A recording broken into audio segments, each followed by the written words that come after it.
Well, hello everyone, and welcome to the plot tour at the end of February. Just give you a wave there with my shadow. It's a lovely sunny day. It hasn't been as warm and as nice as this for most of February because the bucket is still on the rhubarb, first forcing it. It's the last time I did this a couple of years ago. It was 6 weeks, we're now into 7, and the rhubarb is nowhere near as big as it was this time last year. But the tulips are coming along. There's plenty of them popping up at the front here. Wallflowers are doing well. This one seems to have flowered and finished almost, but I'm sure it's going to come back again. We got the tulips in the Versailles planters.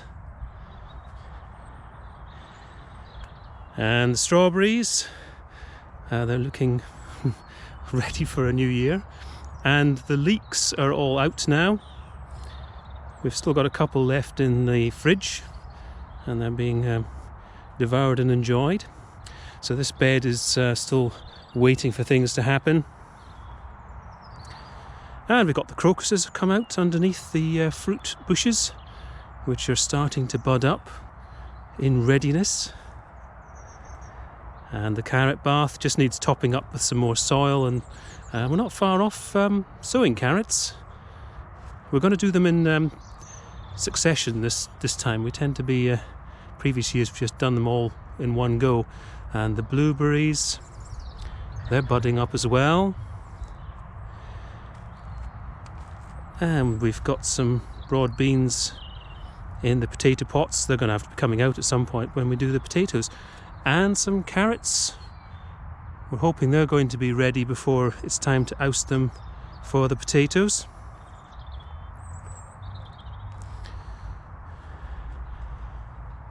So the garlic is looking good. Still not as yellow as I would have thought it might get at this time of year, so that's encouraging. And we're just got these little heaters going on here. I've forgotten what they're called. What are they? Answers in the comments below. Now these have got beetroots and radish and turnips all planted up just today, so we're hoping for something early with those. I've just got a cover crop here, and this bed's all covered up with cardboard in readiness for what's to come. We've got some onions. These are overwintering. The first time we've tried that. They're not looking huge, but they all came up, so that's a good sign.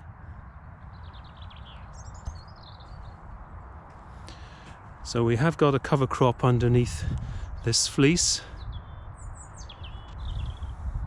and this is the fallow bed for this year. So we sort of do the no dig plus method, which is no dig but with cover crops. And what was beneficial about that last year was that we didn't have to buy in any compost from outside, so we don't have any issues with bringing things in like aminopyralids and all that sort of stuff. So here we are with the cherry tree is now moved to this new bed, and I've also popped in one of the lupins from over in the rose arch bed. There's a couple of the orange lily, giant tree lilies in there, and a wallflower.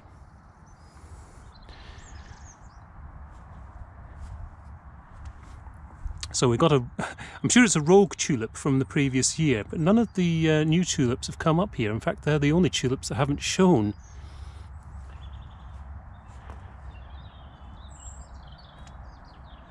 So the bank is in readiness. And there was no signs of life in the pond, so I don't think we're going to be getting any frogs and newts this year. So here we are with the daffodil display. They've just come out in the last few days, which they obviously realised the video was about to happen. So I did eventually decide that I was going to do a minimal prune on the red love apple tree. I didn't take off the trifurcation here. I thought that might be too much of a shock for a young plant, and I'll see how it goes. I am a little bit concerned that if it has 3 strong branches, there might be a likelihood of a split going on there. So here we are with 2 gooseberry layered tips that we got. I just took those out and potted those up. So I'll probably be giving those away to somebody. So things have been coming out here and moving around. As I said, I took out the lilies. I've moved the heucheras. We've also got a clematis that's gone in here. That's going to go up that side of the rose arch, and a rose. Good old Gertrude Jekyll on that side. And the tulips are coming up nicely in those pots. And we've got some daffodils over here as well. Wallflowers are going nicely.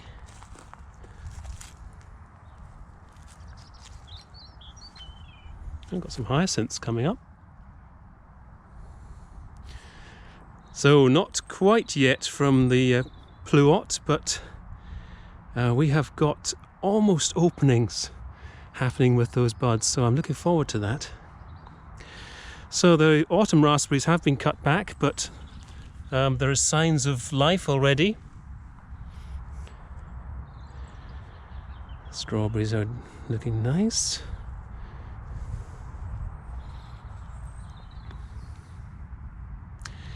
So, having moved the cherry, we've been looking at some of the super column plum trees, and they're not looking. These 2 have got dead bits at the top. One of them is shooting from below the graft, so I'm not too happy about that. I think they may be on the way out. So here's what was the sweet corn and parsnip bed.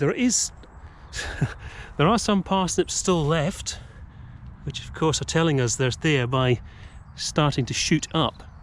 So I need to get those out pretty soon. So another fallow bed full of beans. This one's just got a sprinkling of compost and covered just today. That one's covered too. So the fruit trees, they have been treated to a seaweed meal sprinkling. This one I'm a little bit concerned about. We've got some canker on it, so I'm going to keep an eye on that. I may just end up cutting it below the canker and seeing what I can do with the rest of it. The canker's not necessarily as bad as it might sound, because we've had a ornamental cherry tree in the back garden for 20 years that's had canker for most of its life, and it's not really done anything too detrimental to it. So I moved the Glencoe raspberry. It's now got its own obelisk to go up, get tied into, and that was the naughtier that I took out of there and put at the front with the rhubarb.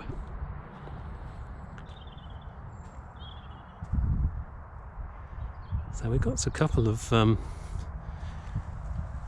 blackcurrant cuttings that I just shoved in there last year. They've both taken, so that's something else I'll be giving away to someone.